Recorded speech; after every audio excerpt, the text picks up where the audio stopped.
Hello, welcome to this week's episode of Pit Against, a live Flesh and Blood call-in show. I'm William Table and Legs. I'm joined as often as with my constant co-host, Tim. Tim. Hello. Kevin had to step away. That's fine. We got Tim in this week. If you'd like to be live on air on this call-in show and give your take about, Rosetta Limited, you can join the waiting room channel. Click on the hot take. Put your hot take in the topics text channel. If we like your take, we'll pull you in for a mic check and then pull you on air. We can also you can also put your take in the description, or not the description, but in the comment section or in the chat, and I can represent it kind of. So we can do that. We need a shadow hero that puts cards in the opponent's soul. I can get behind that. That's sick. Because like there already is a mechanic where it's like ripping cards out of their soul. So if we gotta put cards in their soul, that sounds great actually. All right, Also, Roswell. I'm calling out Roswell. That Roswell needs to come in with a hot take. But currently we don't have a caller right yet. Though I do know we have somebody who wanted to be a caller. But for right now, I'm gonna ask you a hot take or a question rather. I'm gonna ask you a series of questions. Mm-hmm. Are fables too expensive? That's where I wanted to start with. Is the price of fables?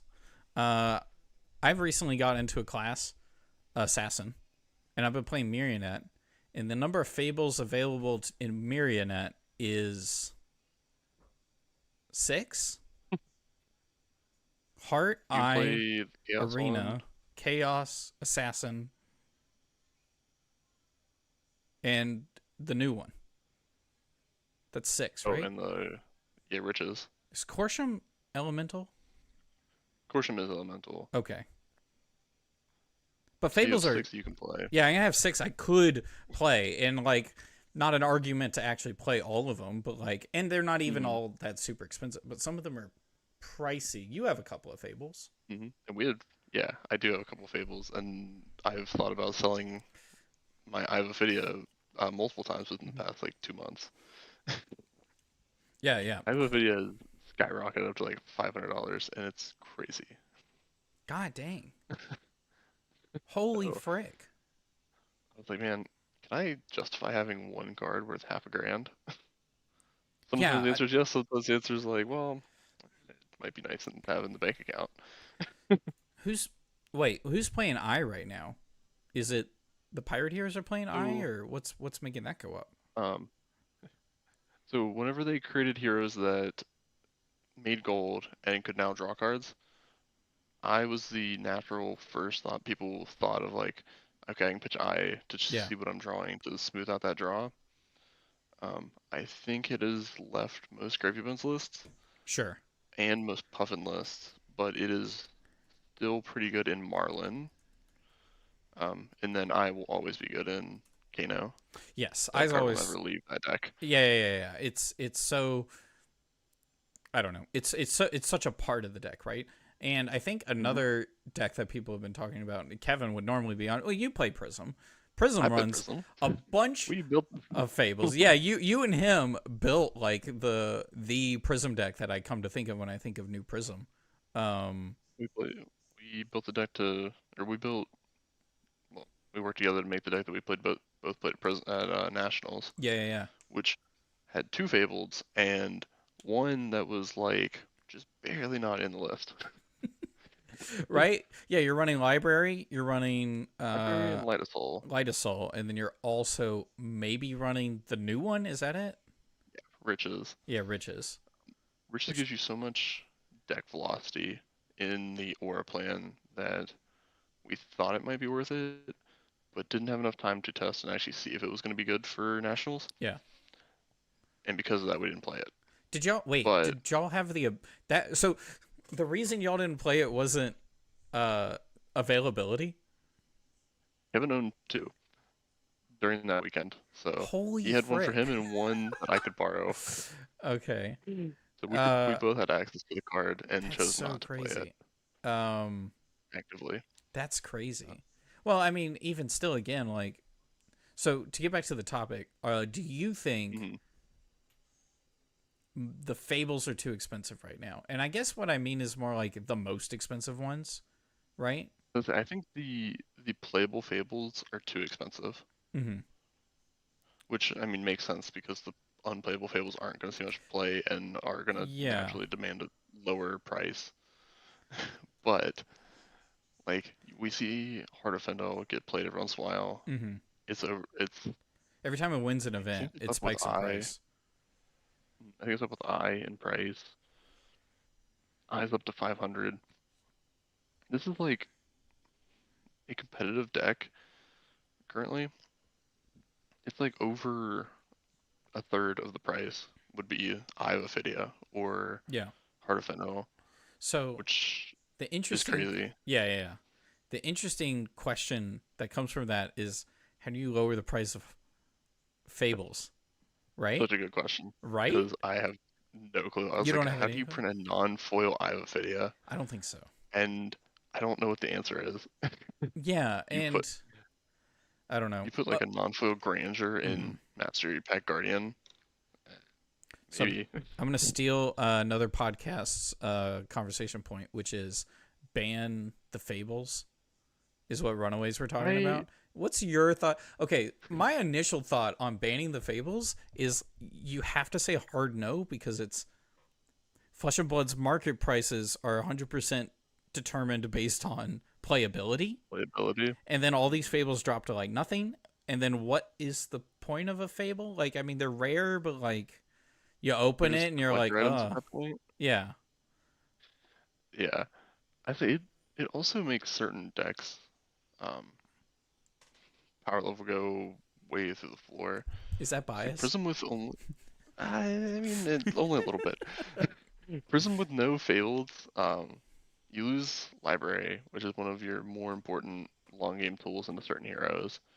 You lose Light of Soul, which is really annoying because now you don't have a potentially Mm-hmm. free soul every once in a while. But more than that, then Kano loses Eye of Ophidia, which is Oh, one of his true. most powerful cards. Loses uh, Will of Arcana, which is better Kindle. So you just step these decks down probably by like a half tier just by banning Fableds, which might not be a Yeah. bad thing. Which they might be okay with that being where it Mm-hmm. lives. Um, It just feels I weird. would just like to see more accessible ways to play Fableds. I clicked on a link. I hope this isn't gonna make a noise. It didn't. All right. And now you have malware. Yes.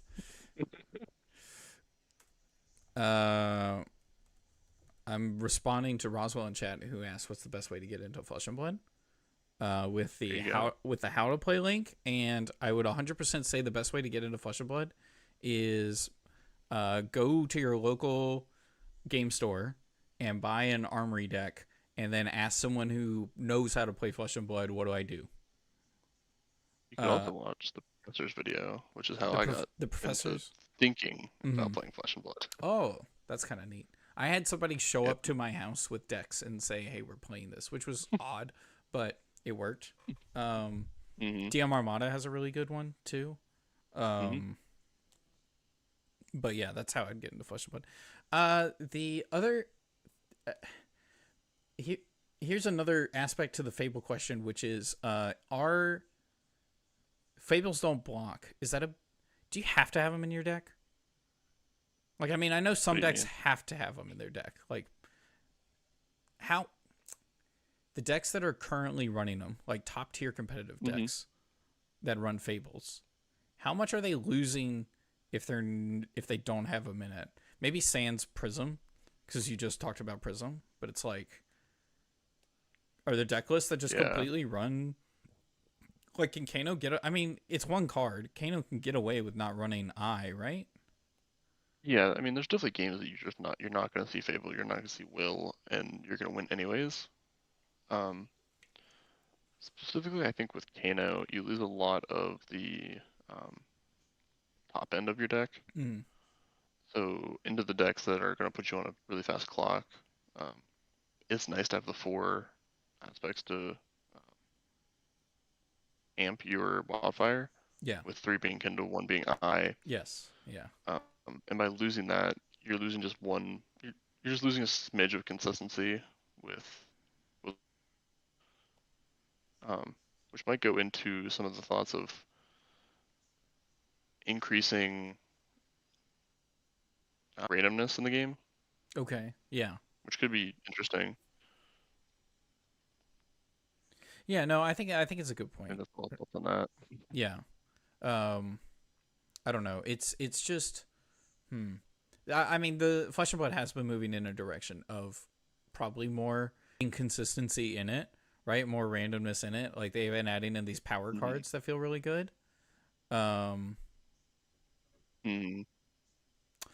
this is interesting. That was an interesting thought. That is, they have an interesting comment, and I think I'm gonna bring him in specifically to talk about it. I'm gonna drag him straight into on air because we know their mic works. I know their mic works. So if you're ready for a caller, I don't know the mic works, but that's okay. okay. Yeah, I'm here. Hey caller, are you ready? I just kind of drug you in here. Yeah, what up? What's your name? Where are you calling from? I'm Craig, aka Poopy. I'm calling from my house. Yo. Yeah, up here in Pittsburgh. It's a good time up here. Heck yeah. So we're talking about. We'll get to your actual take first. I want to hear what you said in chat because you said something funny. Yeah. About the topic of fables. Yeah. I don't know why you think this is funny. I think this is a good point. Okay, go ahead. Go ahead. Yeah. So look, the format doesn't rotate. They don't Sure. reprint fables, and we already like allow proxies for everyone who uses fables because they're so expensive and like people want to take care of them. I think I think it's reasonable to have a class of cards that is proxy legal, because if there is a situation like Kano is the best deck and an optimized Kano list has a card in it that is anywhere from like currently at like $500, but if Kano becomes the best deck, let's say it goes up to 600, and it floats anywhere between like 4 to 600, one card should not cost that much. And one card with a price tag that high should not be determining any competitive level events, in my opinion.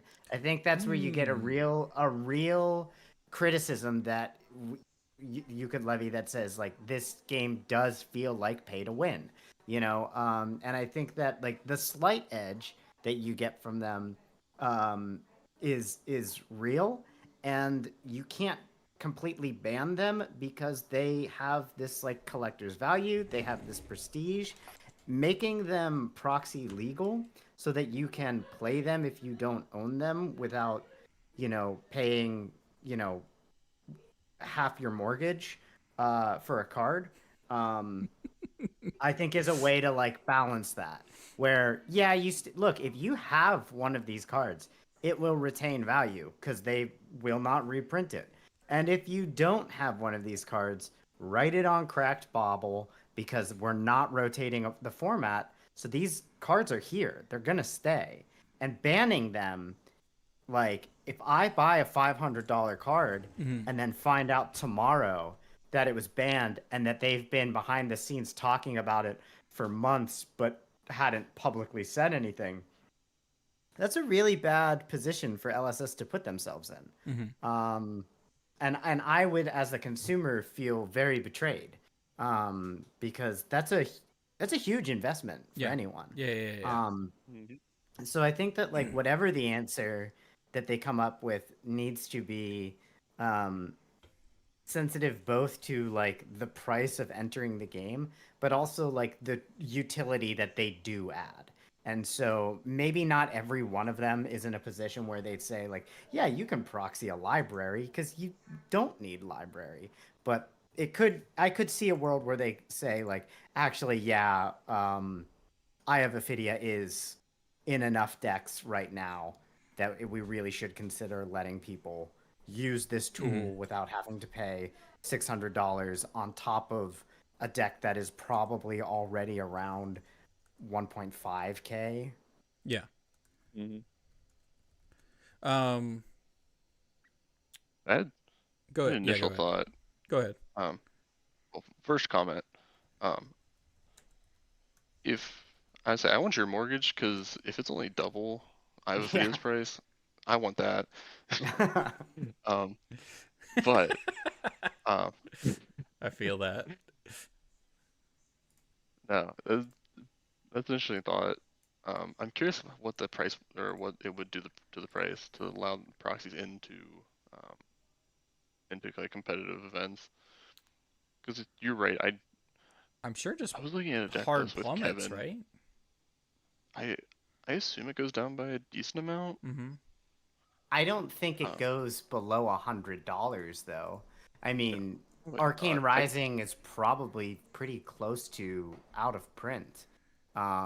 Or well, it's Yeah, out of out of circulation at this point. There's plenty of unlimited, but I have a friend who owns they're a rare. cold foil Ivophilia, or not cold foil Ivophilia, cold foil skull cap, and they went through a roller coaster of when skull cap was playable, and they had their cold foil skull cap at multiple. I think I can't remember. It was like five or $3,000 or $5,000 that it was like peaked at, and now it is, I think, under $1,000. Jeez. Yeah. So Ye- the playability definitely takes a big Mm-hmm. big point in the price for a lot of the cards in this game. That might be fine, like, in some sense, where like I'm thinking of some of Magic's more expensive cards that are still like playable, that are super old, and I'm thinking, what is Heart of Fiendal's price, even its cheapest printing, 25 years from now, And Oh yeah, I right? don't that's think it's not. fair to compare it to like Black Lotus, but that's an obvious Well, like I that is the that power is card of Magic, well, I right? It's Mhm. the yeah, power.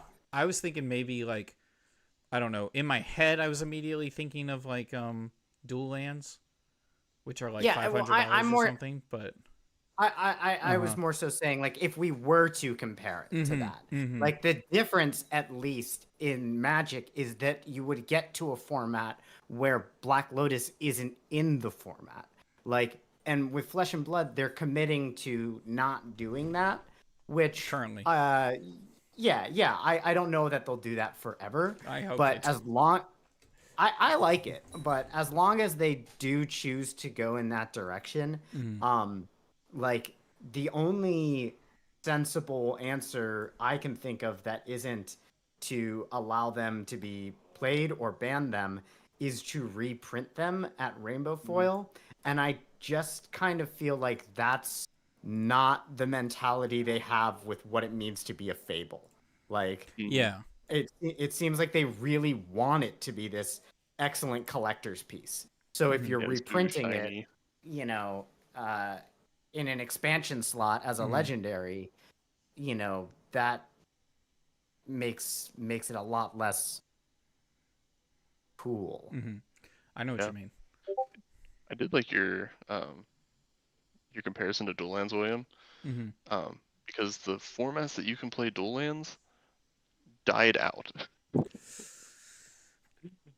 and I I think it's partially because of the price of entry for those formats I hate that you said in that. Magic. I hate that you said that. And so I mean that's something that they really have to pay It attention is. It to is. is the price of entry. And right now I don't think it's a great price of entry Mm-hmm. for a lot of competitive decks. I So So to talk about all the things that are brought up, just the thoughts that were in my head as we were talking about this was I hate the idea of rotation. One of the whole reasons I was sold on this game was the Living Legend system and the fact that a lot of probably your staple Majestics are just going to carry between for forever, right? Like imagine a assassin deck that doesn't run Leave No Witness. I dare you. Or maybe a better example is Codex. Um, so I kind of love that concept, and I will be heartbroken, devastated if they do something involving standard card rotation, whatever that looks like. But and I think a lot of people think that way, and I think they don't want to have to do it if they don't have to. In my opinion, the game's not designed for it. Like, Yeah. I mean, if Also. you're rotating, like I still play Katsu. Are you gonna rotate out like the leg tap line? Like We're why? rotating Why? out head only get jab. bronze line. We're rotating Thank you. out. I mean, if you rotate out Surging Strike, We're like rotating I out mean, Surging Strike, they yeah. basically did for 6 months, and it was a dark time, you know. But I just don't think that the way that the like set is structured, it's not Magic, right? We don't have Wounded 5 Bull, I've lands been that rotating. appear. We don't have 5 colors that appear in every set. We have different classes, and because we have different classes, like we have different card pool, like dramatically different card pools. If we were to break it down into a period of time that is a rotation, like it's 2-year rotation, like, well, that's 2 years in which, like, what, the only mech was bright lights, like that, you know, it just doesn't, it doesn't lend itself to that system the way when you design within 5 colors does. There was literally like or it was on Flesh and Pod that our rules savior freaking, oh my gosh, Josh Scott was like talking about rifting in Gravy Bones, and like an interesting, cool interaction with that. Rifting hasn't been reprinted, and that would have been a neat interaction. Lost to time, never would have seen the light of day in LL. Probably not in CC either, but like still, where it's just like cool things like that. I like, and I like that a card like that can come up and at least even be in, you know, the people's mind when they're building decks. And so losing that, I think, would feel bad as well. The next thing I was going to say is like, if I also really don't like the idea of like you fully just get to proxy a card at an event. Not like proxy like you own the card and then you get a judge to confirm it and then you get to use a proxy for the event. But like you can just proxy like a whole class of cards is just rifting only in hypotheticals only. Oh. I mean, I don't know. But I think I hate that idea of proxying because I think, as we brought up, that I feel like Fables lose some of their specialness. I also think the game gets harder to play if you just sit down from an opponent and they just start playing crack baubles and you're like, what am I They have looking 4 at? cracked bobbles in their deck because they're playing Prism. Yeah. Can I say that like the it would current visually trend look bad, too. is to like go all Japanese with cards because they're cheaper. And I love sitting that. down from like I love people saving money, but sitting down from High Seas Heroes and they're like, I play Loan Shark and it's Japanese. I don't know what that does. Like It's got the so art on I it, at least. I do think It's a little that's it's true. a little better, but like I understand what you're saying. I understand. Like there is some element, I guess, where like you already do have to have those conversations about what cards do. And I think that like any answer to the Fable like quote unquote problem will be upsetting to people. That's like I think it's maybe one of their most hot button issues, which I think is why they're currently just like let it ride. Don't take a Don't stance, rock the just let boat. this ride. Yeah. Yeah. Were you gonna say something? I just can't wait. I just can't wait to play my white border Ophidia in 10 years. I love that. Oh, the last point I was gonna make was this is me. Well, one, I try as best as I can to play devil's advocate when I can, and one concept that came up to me was you were listing decks with Fables in them, saying that they have a competitive edge, whereas in this very current national season, how many Fables have won a nationals? There was a Prism deck that won. Was there a Prism deck won that the won? Nationals, so there's Okay. at least 3. There's at least those 3.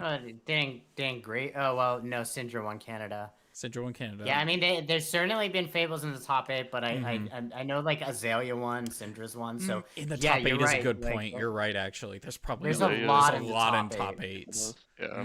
That's a good point. Top 8 is very important. Yeah, and I would not want to see people who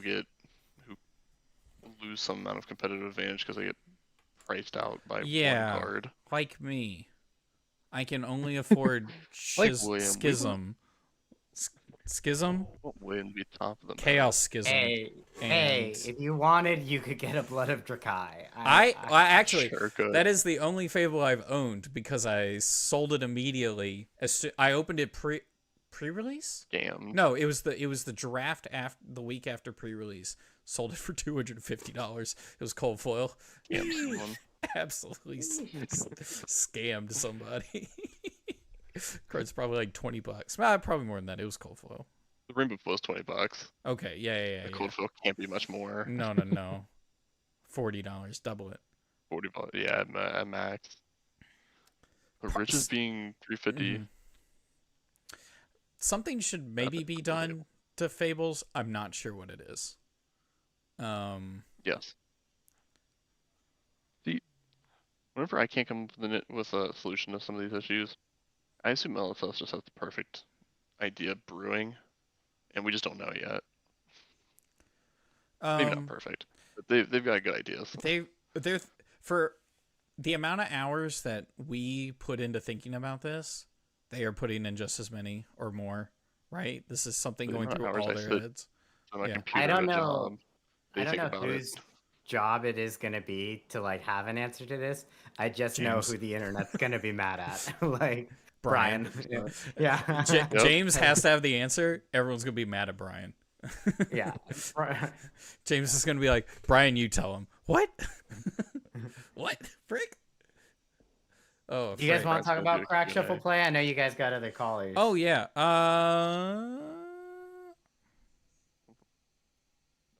I kind of do.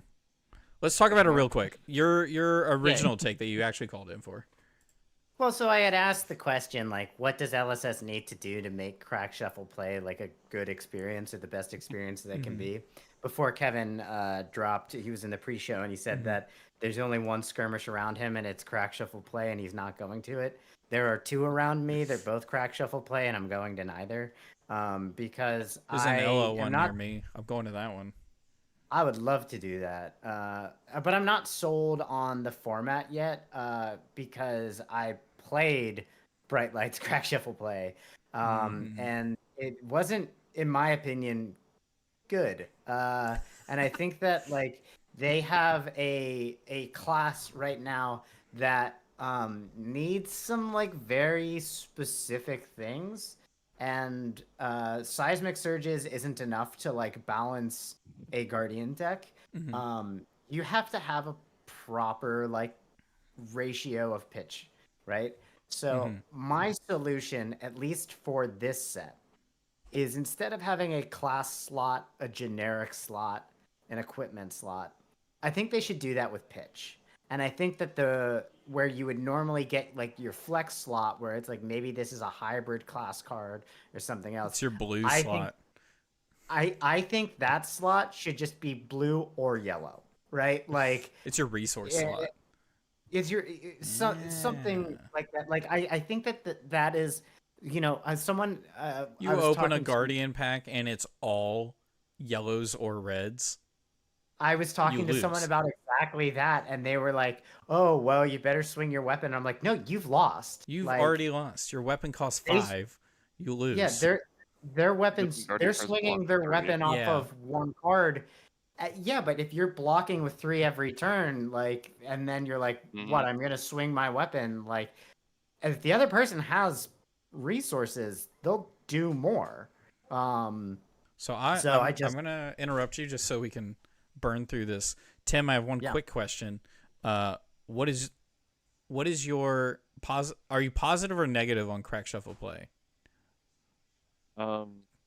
Negative. Okay. Now that we have that settled, what's your opinion on crack shuffle play, and then also your opinion on his edit fix? Preface this: I've not played crack shuffle play, so my opinion is based solely off vibes. But they're also in shambles. The vibes are in shambles. Yeah.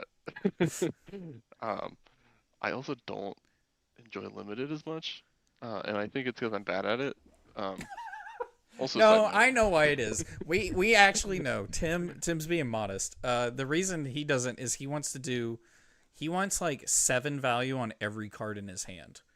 And LL does that, but limited does not.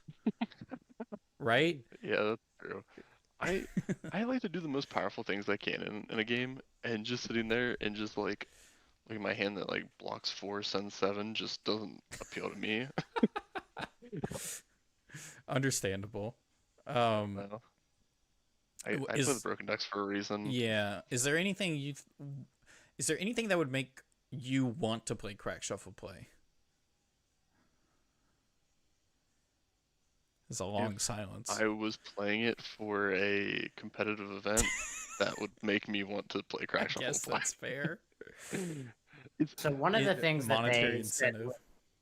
with this Yeah. Crack Shuffle Play for competitive events, the way they're running it is like you can, if you don't like your pool, just buy 3 more cards or 3 more packs. No. Yeah, and I've had people say that as like a defense of Crack Shuffle Play, and I think that is kind of like That- one of the most damning things. Like, if your limited environment was so bad that you were like, if your sealed pool is unplayable, you You can just roll buy- the dice and like pay You $40 imagine more. you imagine for pro another. tours like actual or like Yeah. world premieres. Imagine world premieres where that's technically an option. Just some hypothetical world where they have an infinite supply of cards. Every single person would be getting a mulligan until be they a had a majestic in barrier every of booster entry. pack. Right? I mean, everyone would just high seas. You just do that until you hit Scurv if you think he's really that good. Yeah. Like, you Yeah, know, it would, so- and so like I've heard that as like well, they have a solution to if the packs suck is just like buy more packs, and I think that to me is like it's almost an omission that or not omission, an admission that there is a flaw to Yeah. Crack Shuffle Play, which is just like you get a pack that has 4 yellow cards in it and you go home. Well, you know, I have a final rebuttal to all of this, which is if you are watching this show right now, you are in the top 1% of players. That's not a lie. That is fact. It has to be fact. Because nobody is watching the live Flesh and Blood loosely CC competitive call-in show, because like that is the biggest format and that's what we talk about most of the time, right? Like this is the most devoted players are going to be watching a show like this, and so we're all biased. I think Crack Shuffle Just Play, a comedy show. yeah, that's what we should have done. I think what Tim and I are actually working on that. We're gonna do a comedy show. That's our next show. I think Crack Shuffle Play should or currently exists only for brand new players. And I mean, like, if you have played with First Strike decks, you probably don't need to be playing Crack Shuffle Play. Like, this is like brand new. Like, if you are super brand new player and you are just like, oh, well, you know, my cousins talked to me a lot about this card game, Flesh and Blood. I'm just going to go to the store with a buddy of mine, with a coworker, and we're just going to both get some booster packs and Crack Shuffle Play. That sounds great. That sounds awesome, actually. You've graduated past the IRA Welcome deck. Yeah. And you've graduated to Crack Shuffle Play. Yeah, basically. But not Brightlight's Crack Shuffle Play. Exactly. And so in that sense, it's like for those people, Crack Shuffle Play is actually kind of awesome in that sense. I'm thinking like the Guardian Kind of ones. picking up That's cards kinda... as they picking up cards towards the deck as they get to also keep playing new exciting things. You're also buying packs. You're like getting invested in the game just a little bit. Even that Chase Majestic and you're so excited.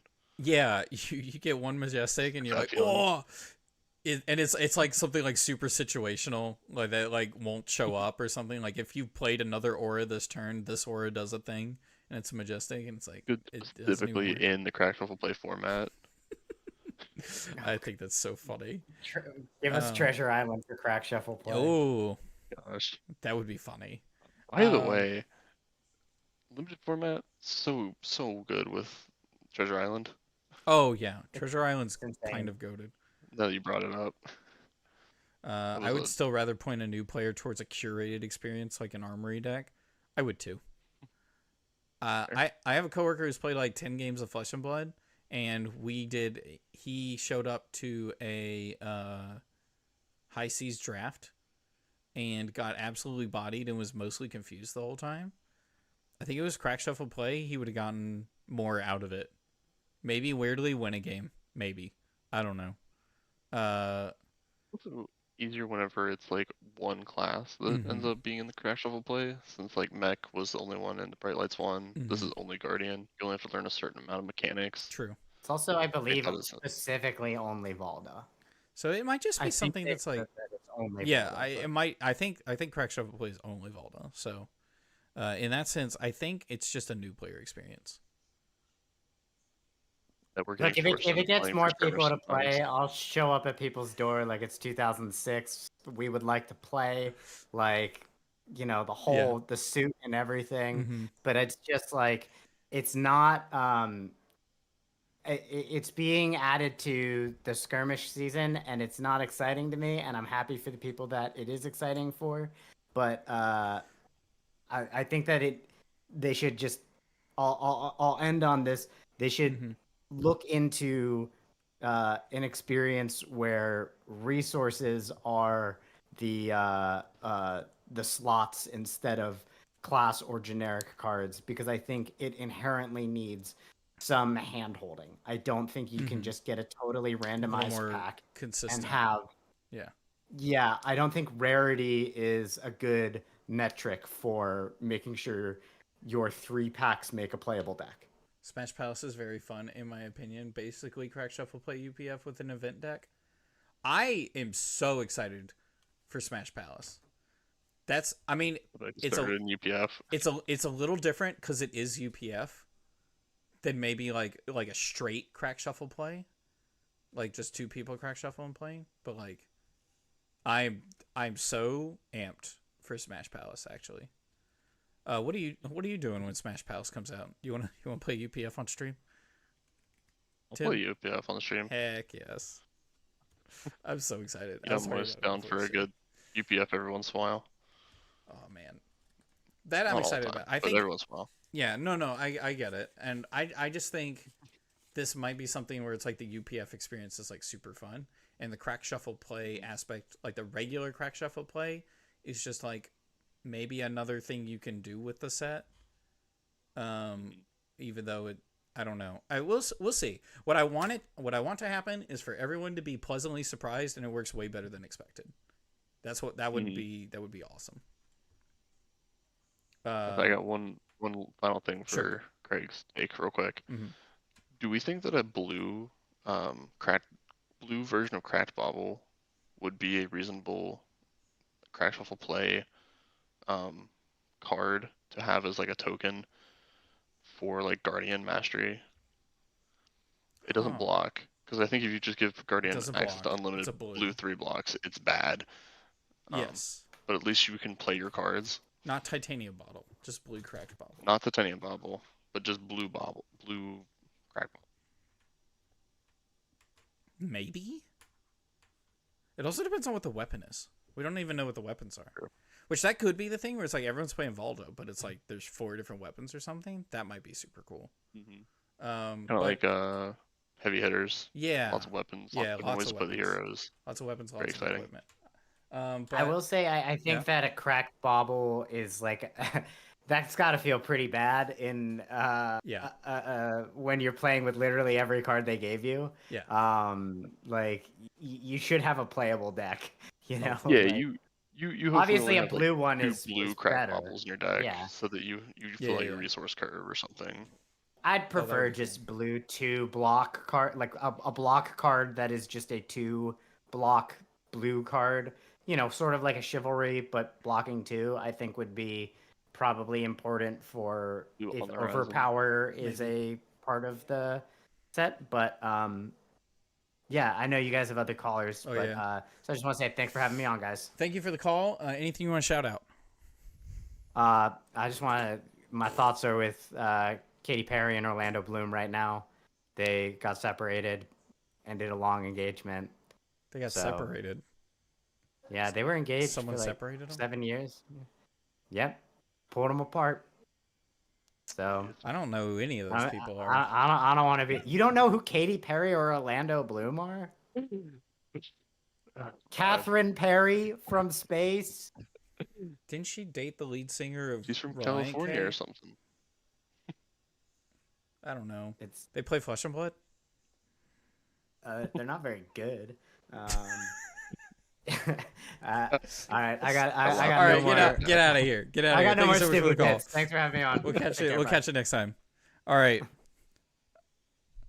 He very famously actually last place at US Naps, so that's where you might know her from. Catherine Perry.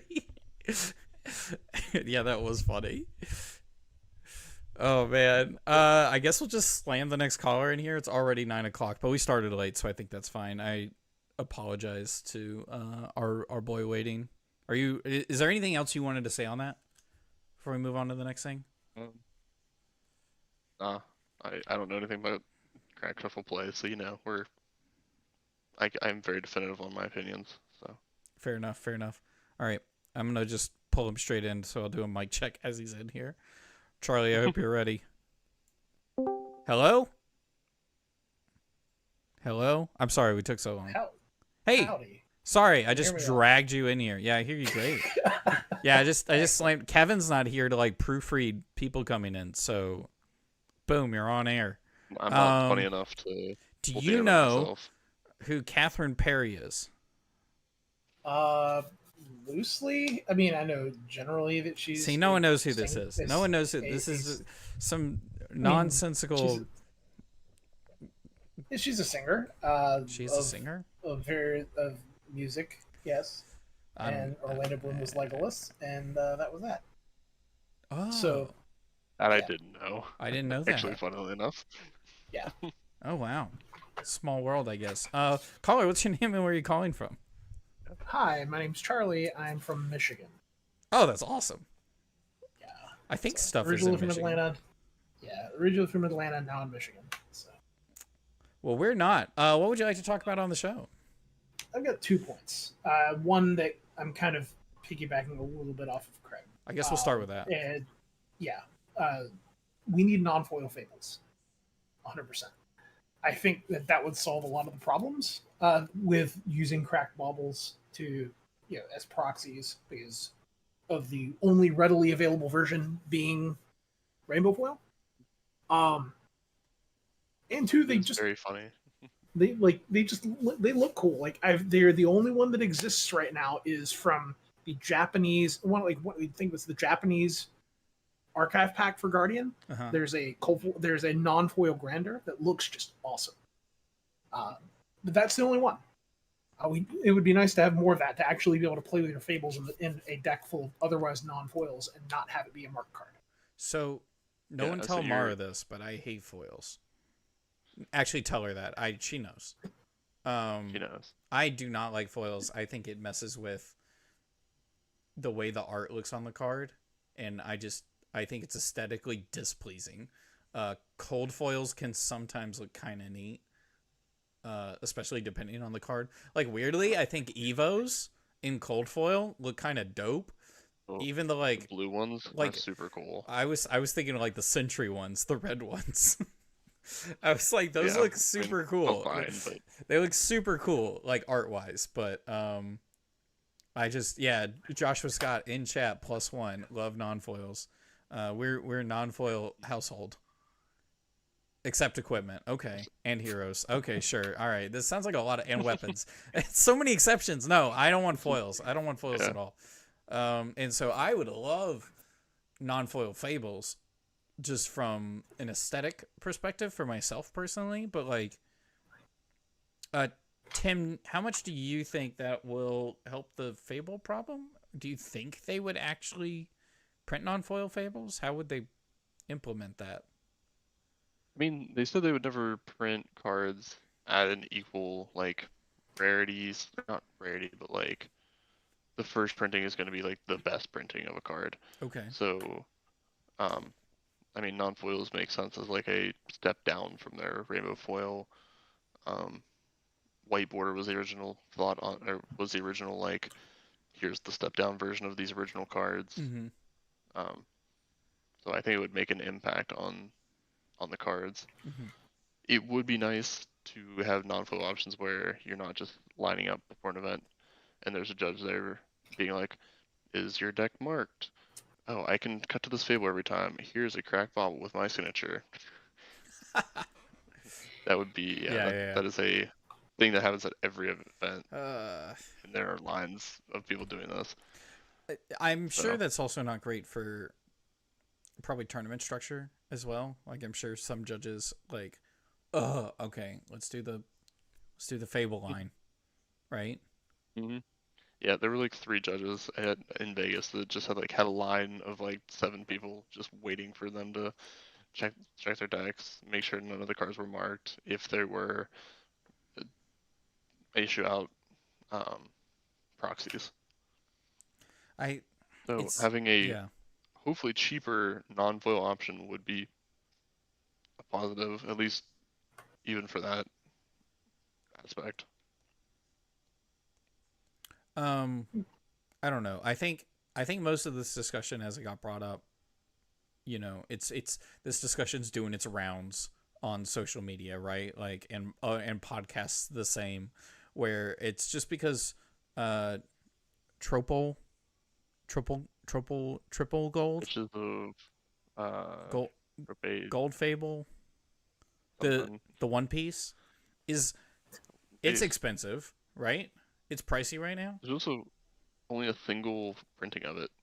There's a single Yes. printing, it's expensive. You know what is crazy to me is that there's no rainbow foil deathmatch arena. That card should be $20. I want one, and I can't afford the cold foil version of a Yeah. UPF card. The UPF guy Riches can't of get the UPF card. Tropal Donnie. Sorry, Yeah, thank you that's so it. much. That's the one. Non-foil is a step up from rainbow foil, though. Oh, you know what? Well, you know what? All the collectors are going to get the rainbow foils because they think it's cool, and then all of us players can just get the non-foil, which is better anyways. Yes. And it's great. And then the Everybody whales can get the cold foils. Yep. Or the max ready players like Kevin and Mara. Can they do that? Can they print?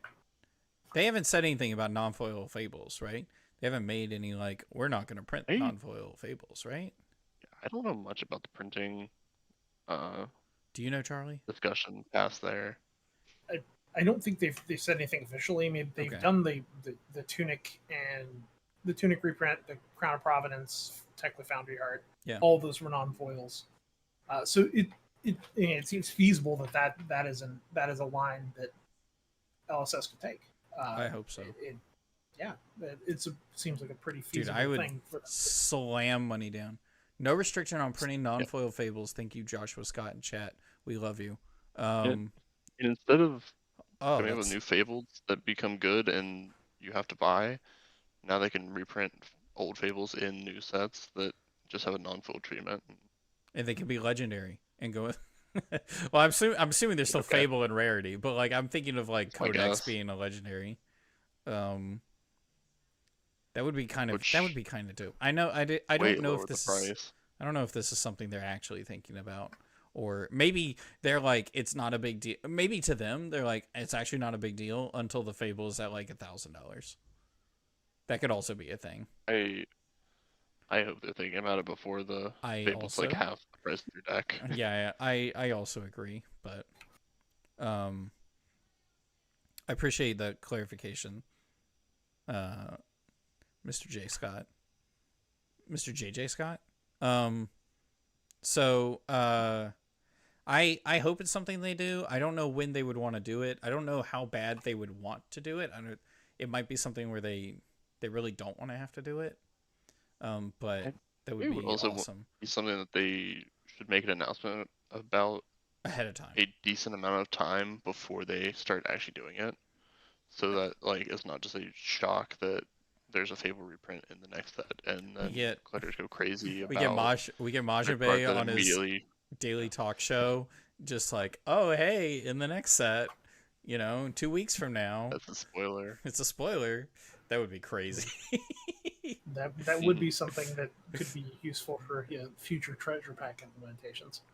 Speaking of treasure pack, treasure packs remind me of Triple Donnie, which reminds me of the One Piece, which reminds me of One Piece the show, which reminds me of anime.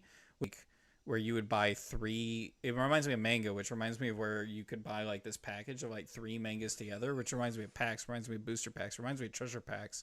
Speaking of treasure packs, you had a topic on treasure packs?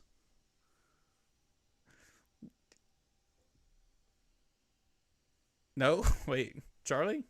Did I lose? Oh no, I hope I'm not losing Nope, anybody. my You're cutting out. nah. My Might be internet? It may be mine. I think. internet. I see Oh, your- okay. It was everyone. It was Might be- Discord. We'll blame it on Discord. Nah, Go ahead. You can blame it on Yeah. me too. That's fine. So the second point, and this is kind of an older point I had, and just in a very hyperbolic sense, I am just not a fan of this current treasure pack implementation. And I don't think it's that uncommon of a take. But like they're 9 times out of 10, it feels like you open a card that you just can't play, or a card that will never see the light of day in any format. Like you get your treasure pack from a box, you open one of the limited expedition cards, and you're just sad. It's kind of a compressed experience. Like you open it up, you flip everything over, and you get all the sadness of a terrible box in 3 cards. Now, sometimes you do hit a cold foil. That's really cool, and it is kind of neat. In like to Ellis's credit, the EAs look awesome. They do look awesome. Polly looks great. Yeah, Polly looks awesome, and like some of the cold foil equipment, like that being a lot rarer, makes those kind of some of those kind of chase like unicycles and like even like mainly unicycle and unicycle old knocker, that was the other one. That those are like a less common they otherwise would be. But I think that there's a lot of misses, and now there's all this hype around the one of ones that were printed in. What comes next? How do you possibly follow this up? And I will kind of leave it there and leave it open for discussion from that point, because I know there's kind of a lot of nuanced points in there. Tim, did you open any of them? Have you opened I bought 0 boxes of this, so I am also not the market audience for now. treasure packs. It's interesting because Kevin would normally be on, and I think he's bought like 500 boxes or something like that. Not really, but he's bought a ton of this set. He bought a ton of this set in preparation for U.S. Nationals, and then he also bought a bunch after U.S. Nationals. So like, I think getting his opinion on it would probably be great, and maybe I do bring this up to him briefly next week, but we can give our simple opinions on it, or at least Tim, do you have an opinion on this? Yeah, I think the treasure packs are great as they are. Even though there's a lot of duds in them, they are very optional on, like, they hold no unique game pieces. Oh, true. And that's the part that really hits home for me, is that I'm not required to hope for something out of a treasure pack. I can play the game out of the singles I buy, out of the full set, without having to worry about what comes out of gem pack or lottery packs. And this is why Tim can't be my co-host, because me and him share too many similar ideas. We don't argue like Kevin and I do sometimes. Because Kevin, he does run the lottery on these booster packs, and he probably has a spicier opinion other than IDK. Is there playable cards in it or something? Like, Well, and I think it's so cool to be able to, like, that if you are interested in going for these like big expensive cards, it is very cool that like you can buy 5 boxes and you now have a chance of getting a library that is full art, cold foil, double-sided. Like, that is it's a small cool thing to chance. look for. It's very small chance, but never tell me the odds. If you never open it, it's always in there. I will say, when Min Max opened it, in my head, I did have a little bit of like, wow, that's kind of lame. Somebody didn't open that. It was min-max. Yeah, It was a store. yeah, it was a store, and it wasn't just like, maybe somebody who just Me recently down the started road. playing, or somebody who's been playing for a really long time and they get paid off for something like this, just paid off for Yeah, the you didn't buy like devotion a couple or sells boxes them in because on it. you're Yeah, yeah, yeah. big flesh and blood guy, and you're It, just like, oh yeah, I'll you crack know what up. it was is Oh my it's the little girl in not I'm not dogging on Min-Max. I love Min-Max. cool. Min-max great. Min-Max is awesome, genuinely awesome. Call me, but what it feels like is the girl in Charlie and the Chocolate Factory whose parents just bought all of the chocolate that they could and then hired people to open as much chocolate as they can so they can get a golden ticket, as opposed, not that that's intentionally what they were doing, they're just opening them because they're a store and they're trying to sell stuff, as opposed to what is a cooler alternative is Charlie, who just he bought one with his extra $5 he had laying around and then pulled a double-sided library. That would have been an awesome, more interesting story. That Josh Scott brings up that there was a player that opened up the colorful eye. Oh, that's right. Very cool. I heard about Very that. sick. Yeah, and I'm not dogging like the storyline. Like people are opening them and it's cool. It's not like Min-Max is opening them all. It's just like specifically one of for those Tim things where because it's he just like- he plays Prism. He was like, oh, that's not and as me. And also, as somebody who doesn't open any boxes, like I have no stake in the game of Oh, who true. opened it because Yeah. it's not like I can open it. Yeah. I don't know. It definitely just like feels cooler whenever like you just hear somebody in this like out of the local game store just pulled it. Okay. It's just a cool thing. So another point I was going to bring up is because we're talking about how treasure packs, or the take is about treasure packs are overrated or something to that effect.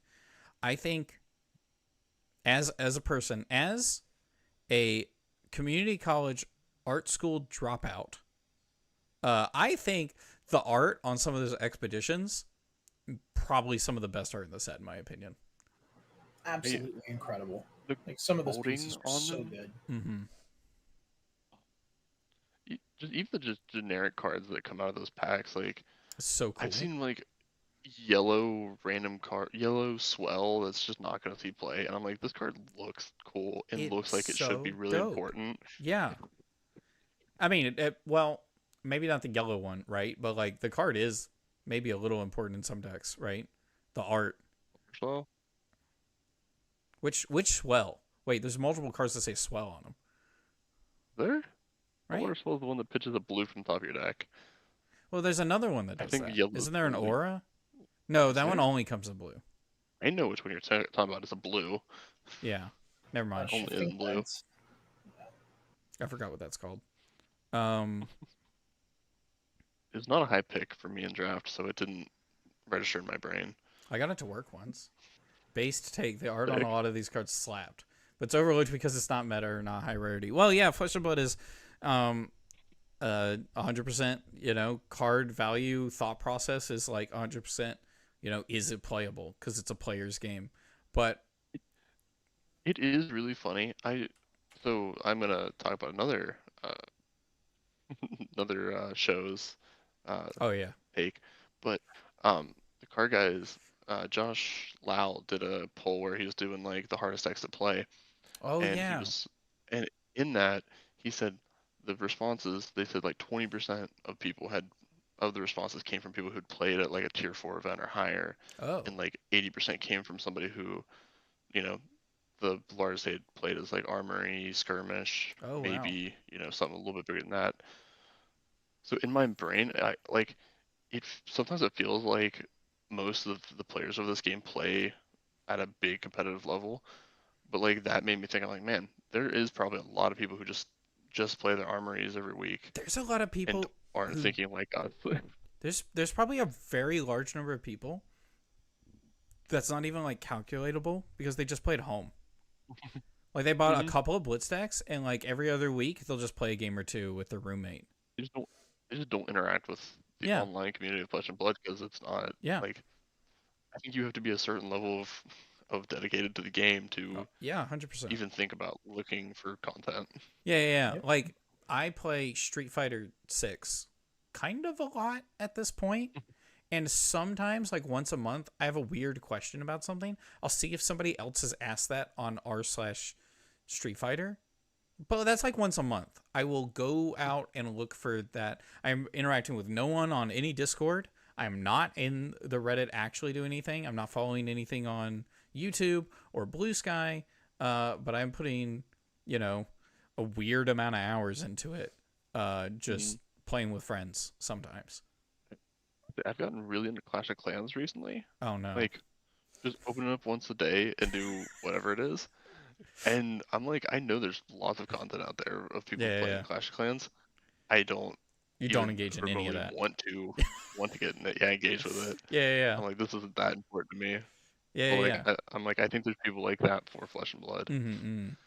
I have to tailor my brain to that being a reality sometimes. Yeah. And so, in all of this sense, to bring it back, there are people who do more than play the game as well, right? There are collectors, and some people like I forgot who said this. Somebody in the get one of every single card in the set in the like treasure pack art style, the like parchment art style. I might be dropping frames again. Oh, I hope not. All right, I think I'm good. But someone wanted someone wanted all of the cards in the set in the like parchment treasure pack style, and just put it all in a binder. They just want to collect them all, and I think that's super cool. And that's a reason to like put them in there. Another point I wanted to ask Charlie's opinion on was, I think it's Syndra in chat, right? Is this Syndra in chat? Elusive Enchantress said something in here somewhere. Oh, where was it? I think my only complaint off the top of my head is that cold foil equipment that used to be in regular boosters are now only in treasure packs. Well, we already discussed that William hates foils. And so seeing less foils in his pack weirdly is like cool for me. Though some of the cold foils are kind of dope. You hate cold foils. I don't hate cold foils. Cold foils are like the freest of foils because they don't curl. They don't curl. And they're rainbow they're foils might not foil. Way.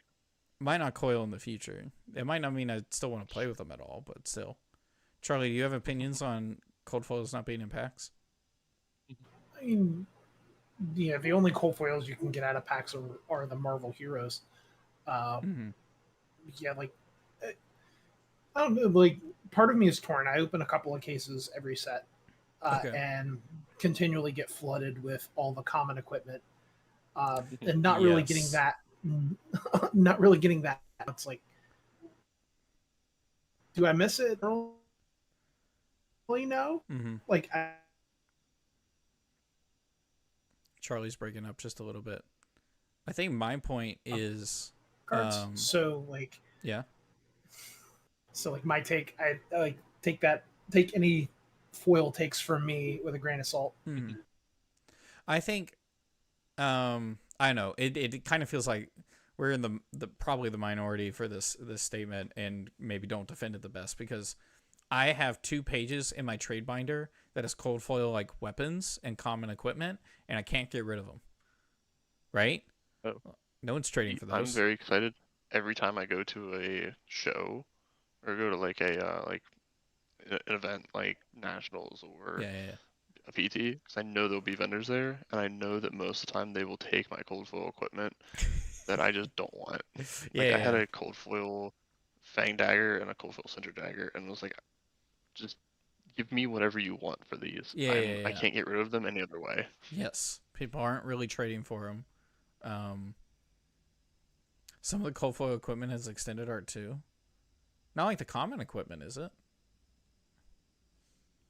Right? No, I think just the legendaries. Just the legendaries, like just the big ones. Yeah. Yeah. And that's kind treasure pack versions. That's kind of cool. That's a little different. Well, I guess you are missing. So I think someone else has brought this up. You are not going to find your cold foil extended art legendaries in a normal booster pack, which is a thing you could have hit in a booster pack. I, who am only just doing the draft and pre-release, could have one of those cards just by pulling it in a pack. Or prize packs from an armory. Or yeah, or randomly prize pulling packs. Yeah. And I'm missing out on that opportunity now that they're in treasure pack. Am I hurt by it? Theoretically. I don't feel too awful. I kind of feel like they go back after the set. Like, I think they did something special for this set because it was like you're pirates, you're trying to find the treasure. But I don't think this is like a thing that they're going to keep doing for upcoming sets, if I had to guess. Now that you've said that, I could see this being like a yearly thing. Like you have one set a year that's like super hype and you want to do box toppers. I think, like, I remember the last thing that kind of felt similar to this was like those Enigma New Moon packs in Mistveil. Where like some amount of boxes would have the little that just blue happened last year, and that was like the only time they did that last year. Yeah, maybe this is just a yearly thing. Maybe that's like literally their thought process. And I assume, so my assumption is that this isn't going to be like an every set thing. At least that was what I had assumed in my head. Could be. I don't work at LSS. Take whatever I say unseriously. And I think the one person who works at LSS in chat is not going to answer the question. Yeah. No. I don't even want him to. So, I want to make the suspicion and find out passively. News from. Well, does that mean if like we don't see box toppers in sets until like maybe I don't know, like set 2 or 3 for 2026, that's 3 years in a row that we've had one set with a box topper. At that point, you're recognizing it's no longer randomly happening, it's a trend. Joshua Scott said I plead the fifth, which is great because now we can read into that as hard as we can. Now, what does he mean by the fifth? All right. You're talking about we got something special for the 5th year of Flesh and Blood, right? So he's been in the 10th year since it's the 2/5. I'll take what you say with a saltwater swell, Tim. Oh, perfect. Charlie put it in chat. Okay. Nudge. The only other thing that I haven't gone over, and Charlie, you get to be actually, is there anything else anyone wants to bring up about treasure packs that we didn't go over? It like sometimes feels bad, it sometimes feels awesome. I think your statement of treasure pack implementation was overrated. I think it is overrated unless you pull a library. If you pull one of the like actual pieces of lost treasure, then it's worth the hype. Right? For sure. Very much so. So, I got to see a buddy. Even some of the not like super hyped treasures, they added one of each of the languages of the history pack to Marvel heroes. Yeah, and a buddy of mine got a Marvel Azalea, and like that was just really cool. That's dope. Yeah, that's super cool. What language? I think it was Italian. If I remember. That's kind of cool, actually. Yeah, that's awesome. Pretty sweet. Yeah. But you have just the question of like where do they go from here? Like I think Tim, you're right. It's probably like just like an annual thing. And I think it's fine like that. The next thing I was going to bring up, and this is the last thing, and then we'll probably wrap up the show, is real super quick. Kevin and I don't normally indulge in speculation. Yeah. Tim already knows where I'm going. LSS has changed the banners on most of their websites to say suspense and then June 1st as a date. And the way that suspense is written on it, it looks like it's pulled straight off of a card, right? It's the bold keyword typeface on a, the Flesh and Blood tan parchment looking card text box. And so it looks like just a keyword they're announcing, but it is called suspense, which is really funny, ironic. Real quick, thoughts on suspense? Have a hot take of what? Yeah. I can have a hot take what it is. Sure. It's just suspend from Magic the Gathering. You play the card and you have to wait like a turn or two for it to come in, but it overlap. Like you have lots of offensive overlap when you suspend 2 cards, and then on the 3rd turn you're just like, all right, here's my 7-card hand, Well, and it's an illusionist. you're fired from this show Non-illusionist. after this because you said Magic, and then Yeah, I you're know. fired a Bad. second time from Kevin because you said offensive overlap, which is his personal pet You peeve. love offensive. I think it's overlap. I think it's I know hilarious. you do. I think it's hilarious because of how much he hates it. The only reason is because I know you bring it up all the time. I don't hate Magic. I don't hate offensive overlap either. But I think it maybe, I don't know. That sounds like different heave. Kind of. Mm-hmm. Maybe.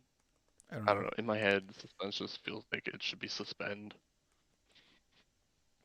Maybe they can't do You're that for suspending something reasons. for another turn. Maybe. I don't know. I mean, Charlie, do calling you, it suspend, do you have you an know? opinion on what it is? I mean, no different from yours. It kind of makes sense, like that it would just a delayed casting Some kind of spell delayed or effect. launching of an attack. Yeah. Like maybe it could be a wizard mechanic. I I just had a cool. oh yeah, Like, go ahead. you suspend attack reactions. It's a warrior mechanic. You suspend attack reactions, and then your next sword just goes crazy. You better kill them before they all come off suspend and kill you. That's Suspense. your next weapon attack. At the start of your next turn, your next weapon attack. Maybe. So my thought process was, wait, when is the Ira deck coming out? August. Very When? very soon. Very soon? August. 2 weeks from Friday, I think. Or is 2 it weeks July? from Friday? Is it in July? My question is, Oh, it is if, before Singapore, isn't it? Yeah, it's the 11th. okay, well, they're announcing what it is on the 1st.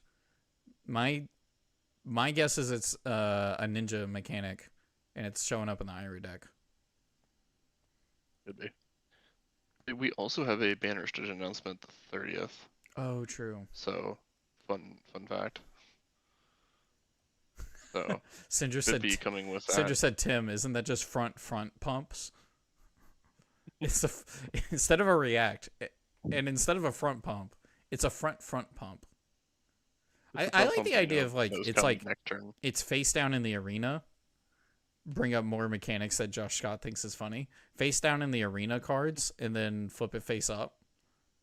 I'm That gonna sounds like more. I'm gonna play this card with suspense, and you put like a counter on it, and the start of your turn you remove a counter. If it has no counters, pumps your next feels thing. so I don't hard know. to That sounds like keep track of. it. Also sounds like It's- really hard to balance because even if it's like a 0 for 3, but you get to save it for your next turn, that's like second arsenal.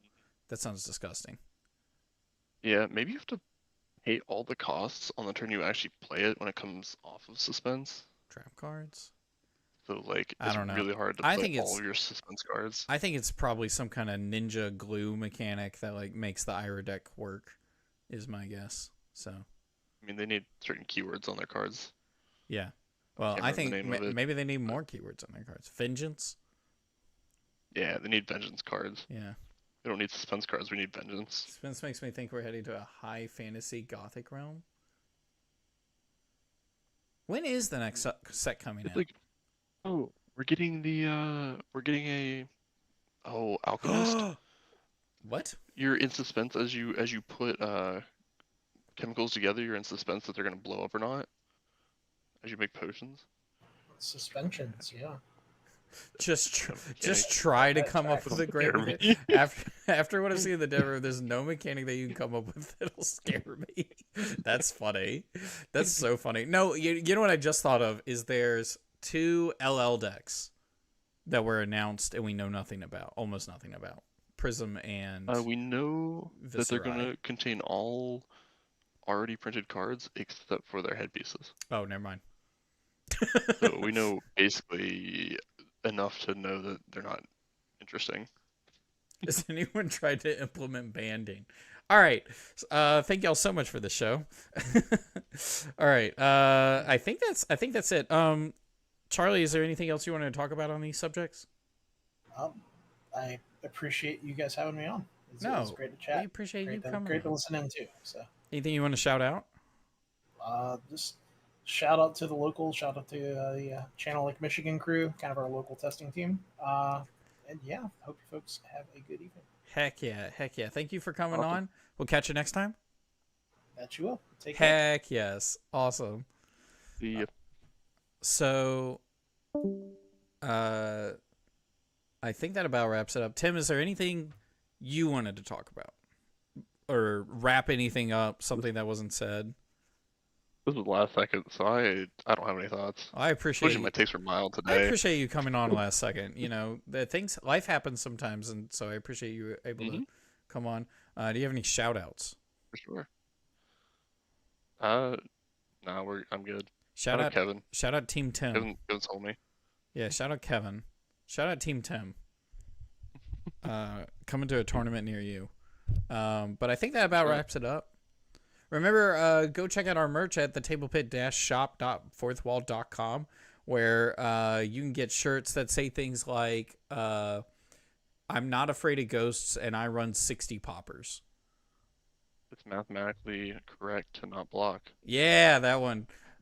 We just had someone buy that shirt. That someone might have been Kevin, but we had someone buy that shirt, which is great. I also just bought 3 more shirts myself because I'm trying to swap all my clothes to the Table Pit merch, like everyone else should. Like, yeah.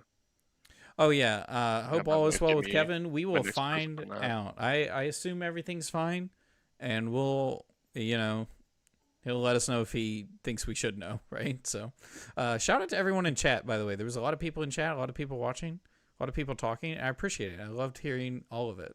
What if it's Bard? Bard's storytelling has suspense?